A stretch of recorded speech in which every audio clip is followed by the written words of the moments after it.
Ibu sekalian yang dirahmati Allah, kajian kita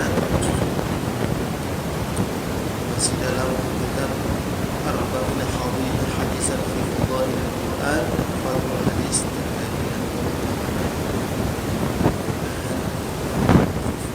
belum selesai 40 hadis yang kita baca, kita sudah banyak dan tergerak untuk mau membaca, mempelajari, mentadabburkan.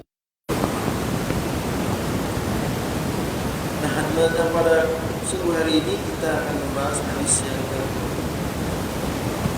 Qala al-mu'allif rahimahullah ta'ala wa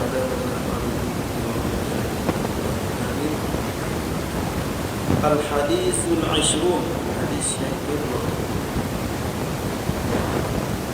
An Abi Musa al-Ash'ari radhiyallahu ta'ala anhu qala qala Rasulullah sallallahu alaihi wasallam mathalul mu'min alladhi yaqra'u al-Qur'ana mithlul mathalil utruj طعمه طيب وريحها طيب ومثل المؤمن الذي لا يقرأ القرآن مثل التمرة طعمها طيب وريحها طيب ومثل المؤمن الذي لا يقرأ القرآن مثل التمرة طعمها طيب ولا ريحها.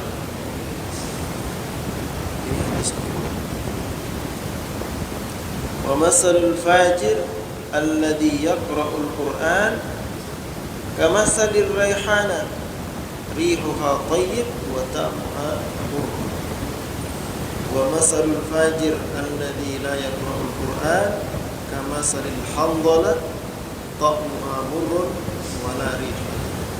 رواه البخاري ومسلم. Dalam riwayat lain redaksinya itu bukan fajir, tapi redaksinya al-munafiq. Wa rawat Tirmidzi wal Hakim an Ibni Abbas radhiyallahu ta'ala anhuma qala Rasulullah sallallahu alaihi wasallam innal ladzi laysa fi jawfihi syai'un min al-Qur'an kal baitil haram. Kita masuk ke hadis yang pertama. Diriwayatkan dari Abi Musa al-Ash'ari, radhiyallahu ta'ala anhu qala Rasulullah sallallahu alaihi wasallam, Rasulullah bersabda, "Mathalul mu'min alladhi yaqra'ul Qur'an mathalul utrujjah." Perumpamaan seorang mukmin yang membaca Al-Qur'an itu sama, kalau diumpamakan itu sama seperti utrujjah. Utrujjah itu salah satu nama buah-buahan. Ta'muha thayyib wa rihuha thayyib. Baunya wangi, rasanya enak.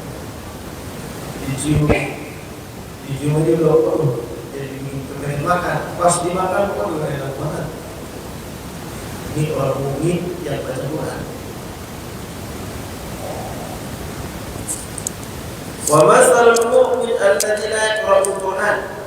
Sedangkan perumpamaan seorang mukmin yang tidak membaca Quran, mathalul tamrah, seperti kurma. Kurma ada baunya kan? Gak ada baunya, tapi ta'muha thayyib, tapi rasanya enak. Manis. Walaupun gak ada bau, tapi manis.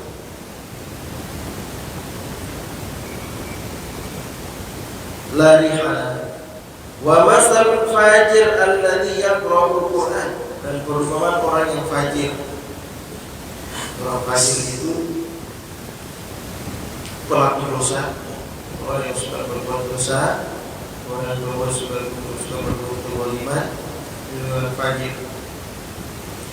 Alladhi yaqra'ul Qur'an kama salir raihan. Dan kalau dalam riwayat lain bukan fajir. Kalau saya Bukhari Muslim, redaksinya wa mathalul munafiq. Perumpamaan orang munafik yang membaca Quran kama salir raihana, seperti minyak wangi. Rihuha tayyib, kalau dicium wangi. Wa ta'muha murrun, tapi pas dicicipi dicobain pahit rasanya. Wangi, tapi pas dicicipi pahit. Wa mathalul fajir alladzi la yaqra'ul Qur'an. Dua kali ya. Seumpama orang yang fajir dan tidak baca Quran. Dalam riwayat lain, mathalul munafiq alladzi la yaqra'ul Qur'an. Dia sudah munafik, enggak baca Quran lagi. Kama salil hamdalah, ta'muha murrun wa la rihala. Ya, seperti buah hamdalah, ya, ada buah hamdalah. Ya. Ini buah hamdalah, ya. Ta'muha murrun, rasanya pahit dan juga enggak ada baunya. Artinya enggak ada daya tariknya sama sekali. Orang yang melihat aja enggak kepengen, apalagi nyicipin, udah tahu itu pahit. Nah, ini perumpamaan seorang fajir yang tidak membaca Al-Quran. Nah, jadi ini perumpamaan yang sangat dahsyat yang diumpamakan oleh Rasulullah SAW kepada kita, yang mesti kita jadikan pelajaran. Artinya, kalau kita ingin menjadi orang yang bermanfaat, orang yang bermanfaat, memiliki daya tarik tersendiri, apalagi rata-rata manusia ini ingin disenangi orang, ya Pak? Pengen nggak Pak dibenci orang? Pengen dibenci atau pengen disenangi Pak? Ya, semua orang tidak ada yang ingin dibenci. Semua orang pasti ingin disenangi, ingin ditemani. Yang pengen dimusuhin kan? Pengen menjadikan kawan, orang pada senang. Kalau kita senang kalau orang pada suka sama kita, kan gitu. Ya, manusia itu pasti seperti itu. Orang dia senang kalau orang pada senang sama dia. Ya. Apalagi kita sebagai apa namanya, orang yang pedagang, orang pada senang sama kita, beli barang sama kita senang, ya kan? Artinya dia punya daya tarik sendiri. Nah, orang yang baca Quran, nah seperti ini orangnya. Dia punya daya tarik sendiri. Orangnya sih gak cakep, biasa-biasa aja kelihatan. Tapi orang kalau ketemu dia senang aja gitu.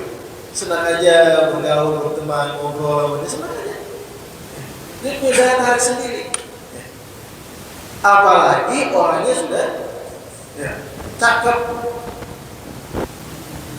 Artinya tadi di perumpamaan dalam Al-Quran, utrujah itu sebagai ulama memberikan contoh buah utrujah ini seperti buah jeruk yang manis. Kita kalau lagi puasa Pak, lagi puasa lihat jeruk, wah jadi kayak kepengen nyobain. Jadi kita kepengen nyobain, nyium baunya aja wangi jeruk.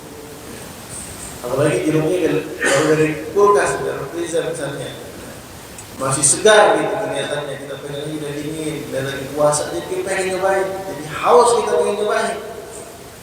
Belum lagi jus jeruknya, ya kan? Nyiumnya aja udah bikin kita kepengen nyobain. Artinya melihat orang yang baca Quran saja, kita sudah senang, kita sudah tertarik. Apalagi bergaul dengan orang tersebut. Bergaul dengan orang yang senang baca Quran, ya kita bertambah senang. Baru aja melihat aja sudah senang, apalagi bergaul. Nah, ini ciri ini orangnya baca Quran. Ada orang gak pernah baca Quran, jarang sekali baca Quran, tapi dia seorang mukmin, tidak pernah melakukan dosa. Ya, orang akan tahu dengan sifat orang tersebut ketika sudah bergaul. Tapi kalau dilihatlah kurang meyakinkan, kalau sudah bergaul baru ketahuan oh dia seorang mukmin. Tapi kalau orang baca Quran, ngelihatnya aja kita sudah melihat orang baik, orang bagus. Pas kita bergaul benar dia orang baik. Dan ada orang gitu ya, kita lihat sifatnya, karakternya aja dari jauh, lihat postur tubuhnya aja, penampilannya kita lihat, kita sudah bisa menerka orang ini orang baik. Pas kita bergaul benar orang baik. Ya. Nah, tetapi yang ketiga ini jangan tertipu. Nah, karena orang fajir ini kadang tidak kelihatan. Hanya penampilan zahir doang, penampilan secara luar aja. Tampang-tampangnya tampang ustaz, ya. Atau tampang-tampangnya sih meyakinkan kelihatannya, tetapi dia adalah seorang fajir. Yaqra'ul Quran, dia baca Quran, ya.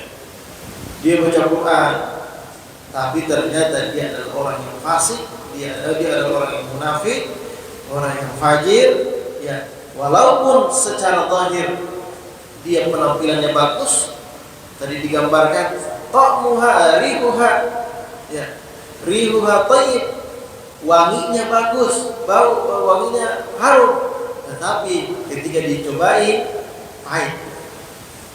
Tampangnya sih, gaya bicaranya sih mantap, tapi pas kita bergaul, kita melihat perlakuan dia atau sikap-sifat dia kesehariannya tidak sesuai dengan apa yang diucapkan. Ini namanya orang munafik, ya.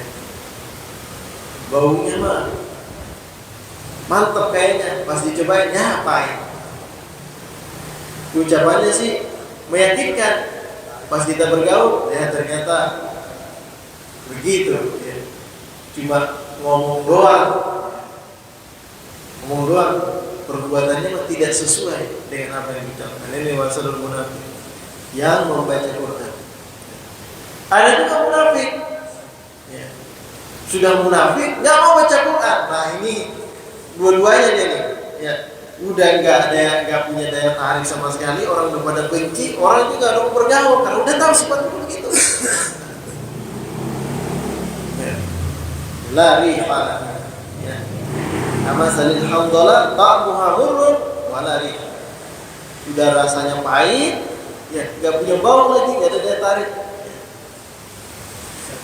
Ya, nah itulah sebabnya keutamaan yang luar biasa ketika kita sebagai seorang mukmin yang beriman kepada Allah dan Rasulnya memiliki keinginan atau mempunyai kebiasaan baca Quran. Jadi ini Pak, ya, kalau melihat redaksinya di sini, yaqra'ul Quran, cuma baca doang, ya. Cuma baca aja punya keutamaan seperti itu. Belum masuk di bagian apa? Mentadabburkan, kemudian mentilawahkan atau mengamalkan Al-Quran. Bagaimana kalau dia masuk ke mentadabburkannya? Ya. Bagaimana kalau dia mengamalkan Al-Qurannya? Ya, itu lebih dari itu, malah lebih dari itu. Mau baca doang aja, baca doang, nggak paham nih, baca doang, nggak paham. Ya. Sudah memiliki keutamaan, ya, memiliki alat apa namanya? Kalau buah itu punya bau wangi kemudian rasanya enak, itu sama dengan apa? Aura positif.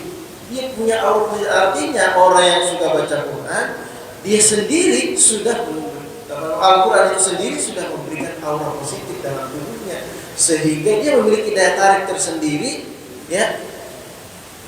Melihatnya saja orang sudah tertarik, apalagi mendengarkan ucapannya, apalagi menyaksikan apa namanya perbuatannya sangat sesuai dengan ucapannya. Wah, itu sudah luar biasa, masuk dalam pengamalan orang sangat tertarik. Itulah kenapa Rasulullah SAW, ya, mulai dari orang paling miskin sampai orang paling kaya, mulai dari musuh-musuhnya sendiri, ya, apalagi sahabatnya, ya, semua senang dan cinta kepada Rasulullah. Ya. Lalu kenapa orang Yahudi tetap memusuhi Rasulullah? Kenapa orang munafik musyrik tetap memusuhi Rasulullah? Karena egois dan karena tidak terima agamanya. Tapi Rasulullah, mereka sendiri kagum dari sifatnya. Sebelum beliau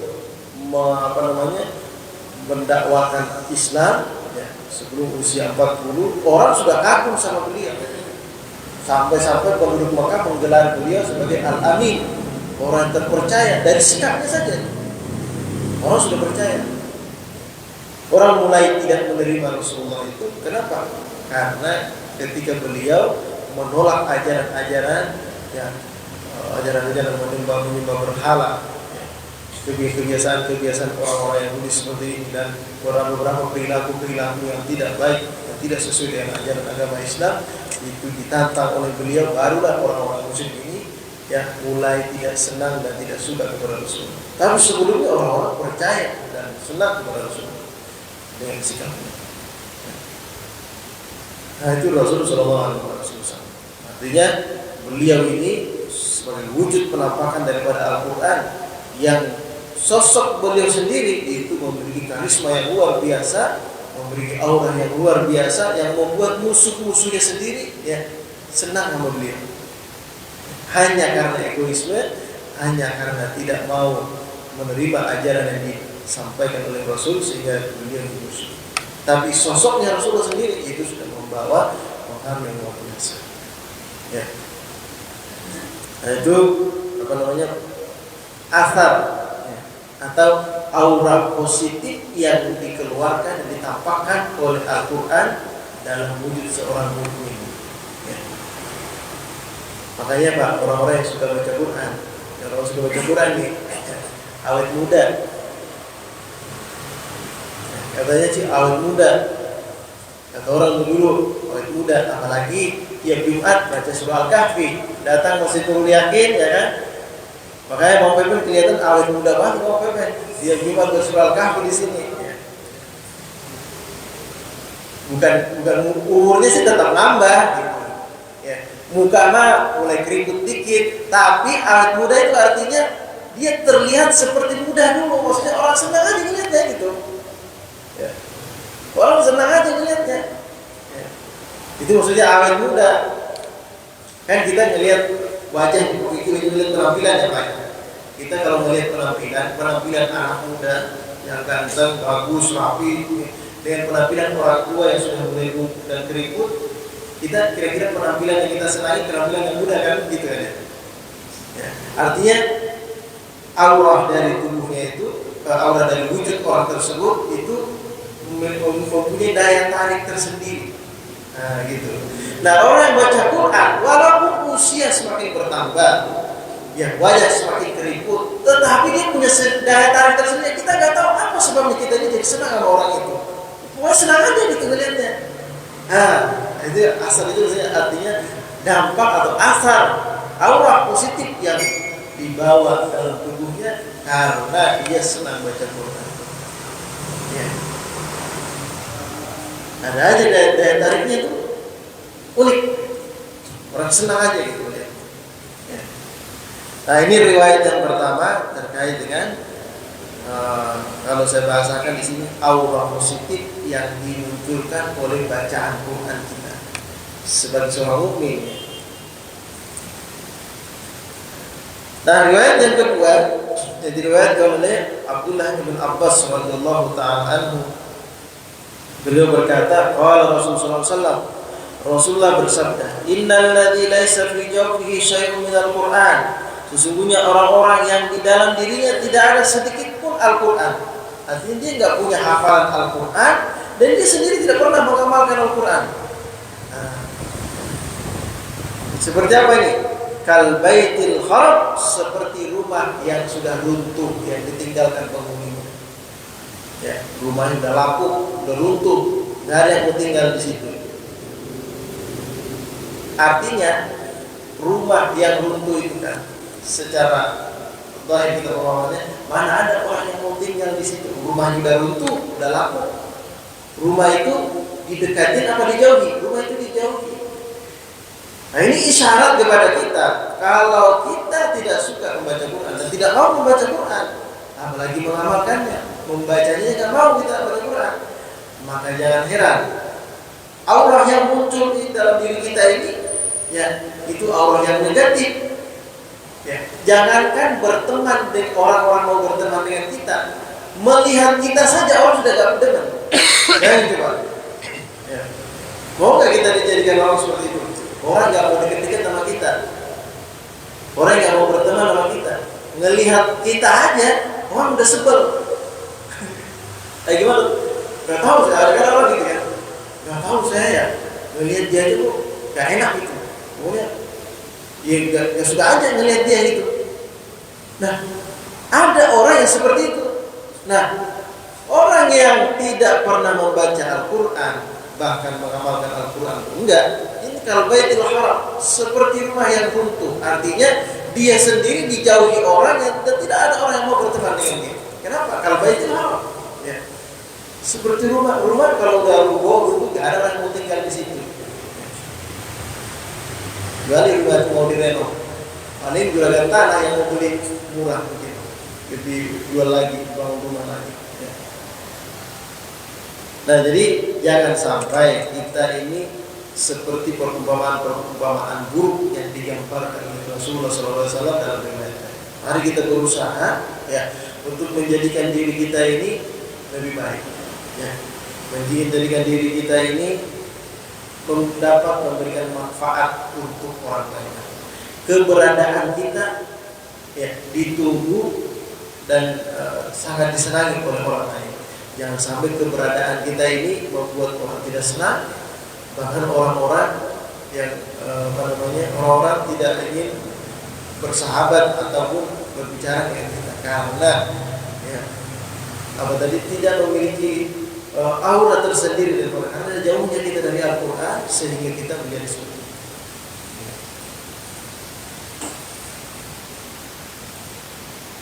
Nah, jadi kembali lagi, ya, mari kita perbanyak membaca Al-Quran, mari kita biasakan diri kita untuk membaca Al-Quran.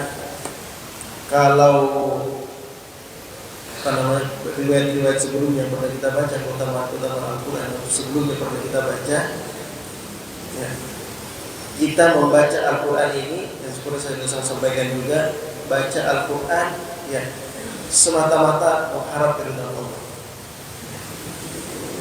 Jangan nanti bacaan kita ini kalau begitu, biar saya disenangi orang, biar saya memiliki daya tarik, saya baca Quran gitu, biar awet muda. Walaupun motivasinya awalnya begitu, tapi sebisa mungkin kita ikhlaskan, ya.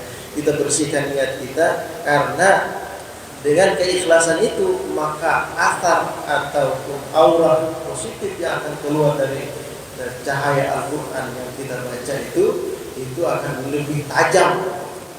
Kalau bahasa orang dulu ini, lebih mantap begitu kelihatannya, lebih berkarisma.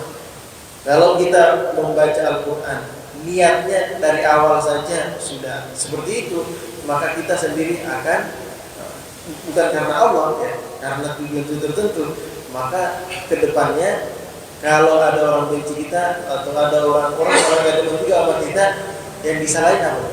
Yang disalahin Qurannya. Gak bener nih hadisnya. Pertama hadisnya dulu. Gak bener nih hadisnya.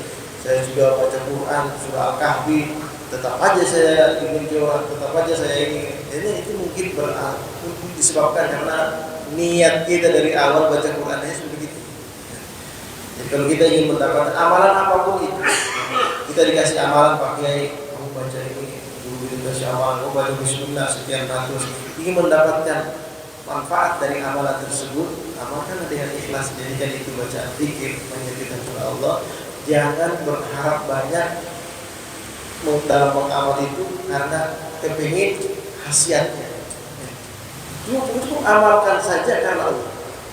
Urusan khasiatnya itu Allah yang atur. Ya.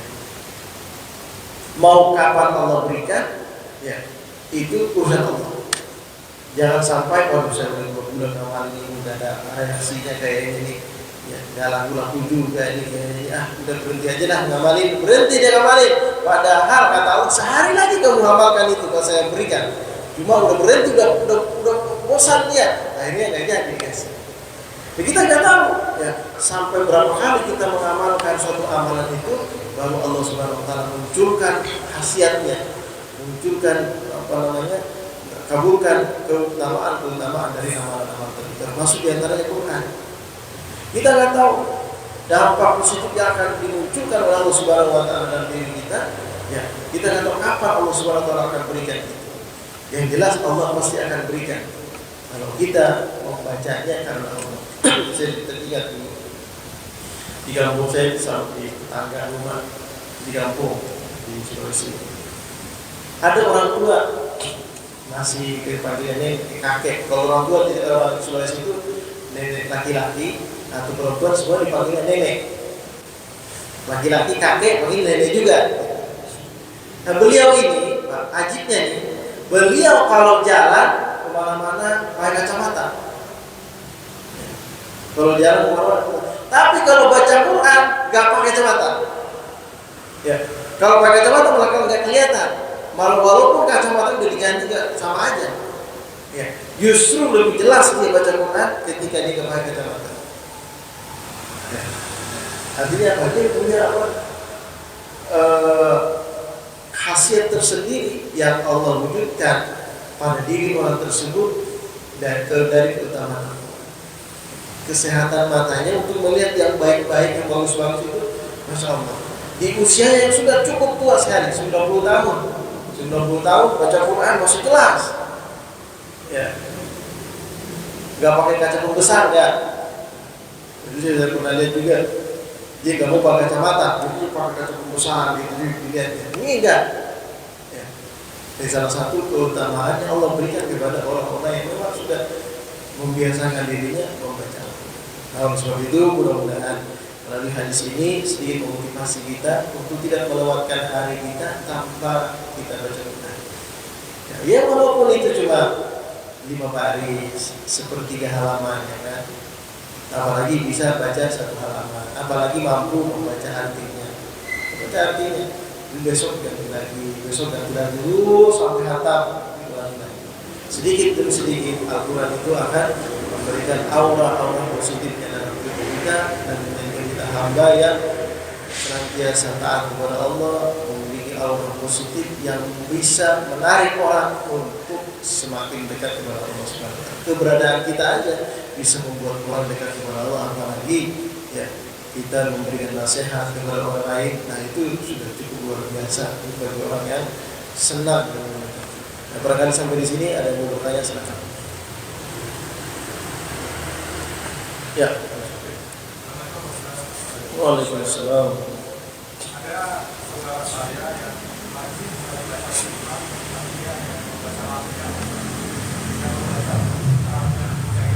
Ya.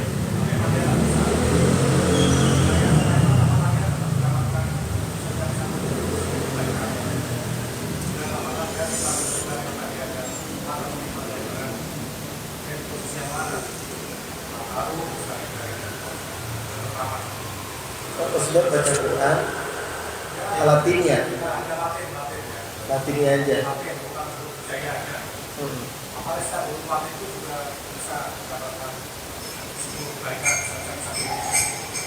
Ya.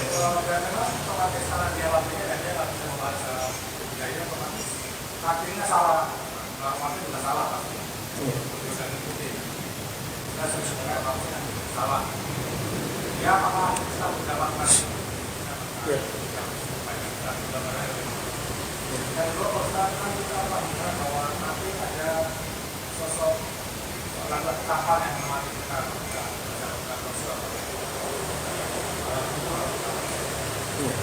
bagaimana dengan kualitas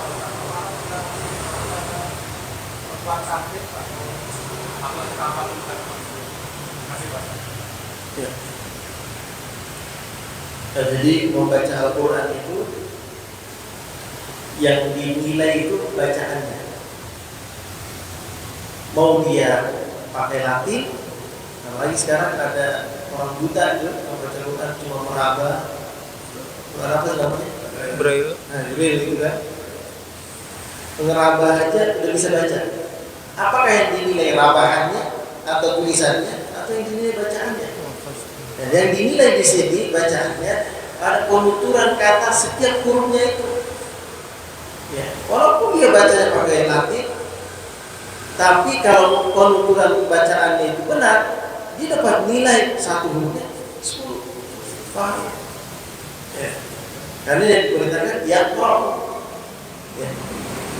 bukan namanya, bukan Alkitab, bukan tulisannya, membaca Qurannya. Nah itu yang menjadi poin penilaiannya. Nah kalau dia baca Quran dengan melalui tulisan Latin, bacaannya benar dapat nilai. Tapi kalau nggak benar ya nggak dapat. Sama saja dengan orang yang membaca tulisan Arab Al-Quran. Kalau bacanya salah ya nggak dapat juga. Ya. Lihat baca Al-Quran, sin, son, shin, sama semua bunyinya, sin semua bunyinya. Ya salah juga, nggak dapat nilai. Ya, salah juga. Tetapi ada keutamaan tersendiri. Ada keutamaan tersendiri kalau kita melihat tulisan Al-Quran itu dengan tulisannya yang asli, berbeda dengan berbeda dengan tulisan Latinnya. Kenapa? Nah, jadi dibahas oleh Imam Nawawi dalam At-Tibyan fi Adabi Hamalatil Quran. Imam Nawawi mengatakan, ya, saking mulianya huruf-huruf atau tulisan-tulisan Quran itu, tulisan Quran yang Arab ya, bukan Latin, bukan. Saking mulianya, kalau jatuh walaupun itu satu kata saja, jatuh di tanah, maka kita wajib mengambilnya dan memuliakannya. Beda dengan tulisan Latinnya. Kalau tulisan Latin, ya tidak bernilai apa-apa dan tidak mengharuskan kita untuk mengambilnya. Karena itu cuma tulisan biasa, Quran atau biasa. Beda ya, penilaian itu beda. Sama kalau kita nulis Bismillahirrahmanirrahim dengan tulisan Arab dan Bismillahirrahmanirrahim dengan tulisan Latin. Yang dituntut untuk dijaga dan dihormati itu tulisan Arabnya, kalau tulisan Latin enggak. Itu sebabnya kalau tulis undangan, Pak, dan tulis undangan kalau sering nih, ya, tulis undangan, tulislah dengan tulisan Latin. Kenapa? Karena kalau tulisan pakai Arab nanti kebuang-buang, keinjak-injak, dibuang ke sungai di mana, buang tempat sampah lah. Gitu. Dan untuk menghormati, menghormati tulisan-tulisan Al-Quran, apalagi itu Bismillah atau nama Allah ada di situ, ya, untuk menghormatinya, dan kita jangan tulis kalau ini sesuatu yang kemungkinan besar akan dibuang setelah dibaca. Sama dengan majalah-majalah. Ya. Ada biasanya majalah-majalah karena dibagi-bagi di masjid sini, Pak. Bagi-bagi di masjid ini. Habis dibaca sama orang nggak tahu, taruh aja di situ di lantai, keinjak-injak sama orang. Baru situ ada ayat Qurannya. Nah kalau udah majalah itu cukup terjemahnya saja, nggak usah mengutip teks Arab Al-Qurannya, cukup terjemahnya aja, kemudian tulis di bawahnya itu surah apa ayat berapa. Itu orang sudah bisa paham. Ya artinya tulisan Arab Quran itu punya nilai tersendiri. Makanya ketika kita membaca Al-Quran dan membaca tulisan Arab Al-Quran, ada beberapa anggota tubuh kita ini yang terlibat mendapatkan banyak pahala. Pertama, mulut kita yang membaca, ya, dua, mata kita yang melihat tulisan Quran, ya. Ini kalau terus Qurannya ya Quran tulisan Arab ya, Rasul Usmani, ya, bukan Latin, bukan. Ya. Kemudian telinga yang mendengar juga dapat keutamaan. Tapi kalau melihatnya Latinnya, ya kita tidak bisa mengatakan itu dapat keutamaan atau tidak. Yang jelas yang dimuliakan di sini adalah tulisan Al-Qur'annya seperti aslinya dari Rasulullah. Ya, gitu ya. Yang pertama. Yang kedua tadi,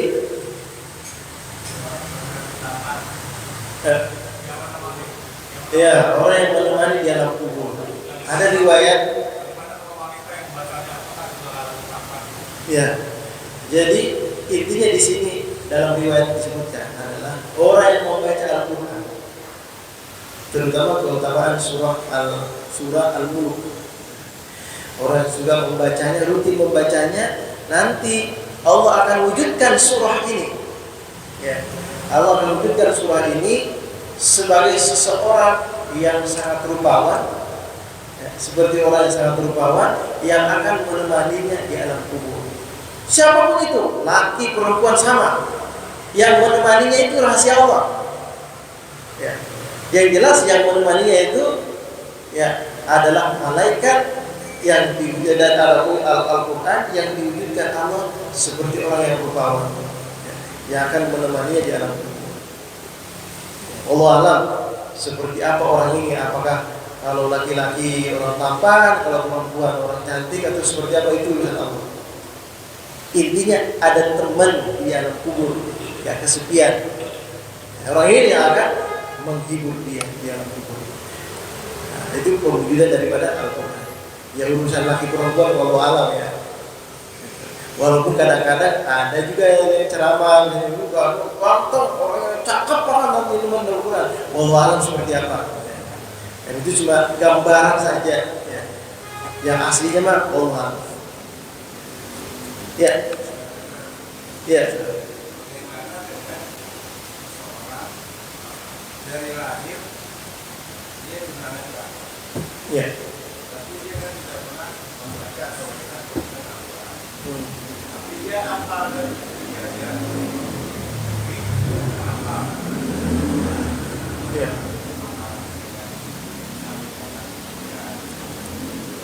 Jadi dia hanya hafal semua dari dia hafal. Dari Iya. dibacakan, dia ingat. Iya. Itu kemuliaan yang luar biasa ya. Kalau orang yang dari kecil tidak bisa melihat, tapi Allah beri dia kepekaan dalam pendengaran, sehingga apapun yang dia dengar bisa dia rekam dan bisa dihafalkan. Nah, itu banyak sekali tuh. Sekarang yang baru kita lihat gitu ya, kita saksikan. Ya, orang yang tidak bisa melihat yang baik bisa. Apakah dia dapat kemuliaan? Itu kemuliaan luar biasa buat dia. Ya, walaupun memang ada kelebihan khusus bagi orang yang bisa melihat Quran. Nah, bagi dia dengan menghafal Quran itu sudah luar biasa. Karena kita ini Pak, walaupun kita punya kemuliaan dengan mata kita yang bisa melihat Al-Quran, tetapi bisa jadi mata kita ini ya kita tidak amanah dalam menjaga mata kita, sehingga ya kita lihat Quran ya juga ngelihat dosa ya juga kan gitu ya, seimbang jadinya kayak gitu.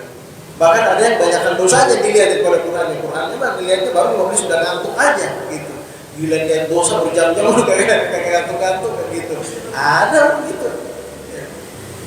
Nah, orang yang ya sudah jelas tadi ya, kalau dia bisa melihat, dia bisa keutamaan tersendiri ya, yang melihat Al-Quran itu punya keutamaan tersendiri. Tetapi ya, kalau orang yang buta tidak bisa melihat dan dia bisa hafal Quran, itu sudah luar biasa ya, luar biasa. Karena pertama, walaupun dia tidak ada mengambil keutamaan dengan melihat Al-Quran, tetapi secara zahir pandangan dia sudah terjaga. Artinya dia tidak mungkin melihat dosa, dia tidak bisa melihat itu. Dengan Al-Quran dia sudah luar biasa mendapatkan kemuliaan. Gitu kan Pak? Bertanya lagi. Jelas ini ya. Baik, kita cukupkan di sini. Mudah-mudahan apa yang kita bahas ini sedikit menggugah hati kita, memberikan motivasi dalam hidup kita untuk meluangkan waktu, memberikan mengkhususkan waktu untuk membaca Al-Quran ya, walaupun itu ibarat kata walaupun satu baris lah, kalau memang udah malas banget baca Quran, satu baris aja lah gitu, baca itu Quran, yang penting rutin aja baca Quran.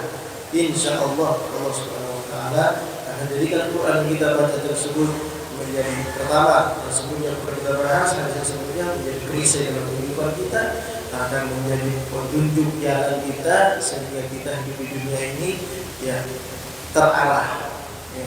Kita gak salah jalan, sehingga nanti kita wafat kepada Allah Subhanahu Wa Taala. Al-Quran itu sendiri akan menjadi teman kita di alam kubur, dan bahkan nanti kelak di akhirat menjadi makhluk Allah yang akan memberikan syafaat kepada kita. Yang memberi syafaat hanya dua kata Rasulullah. Apa itu?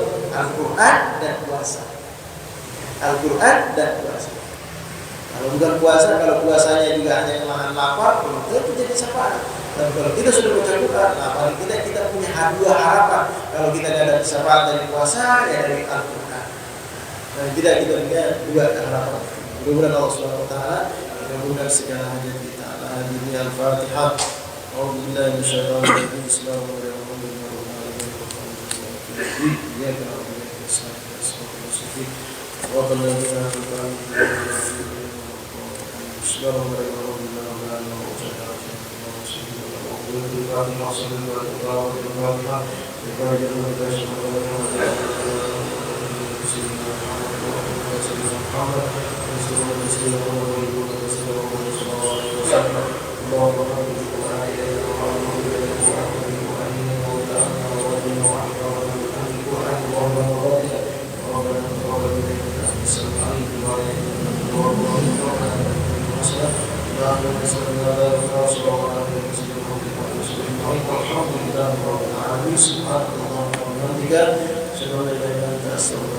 Assalamualaikum warahmatullahi wabarakatuh.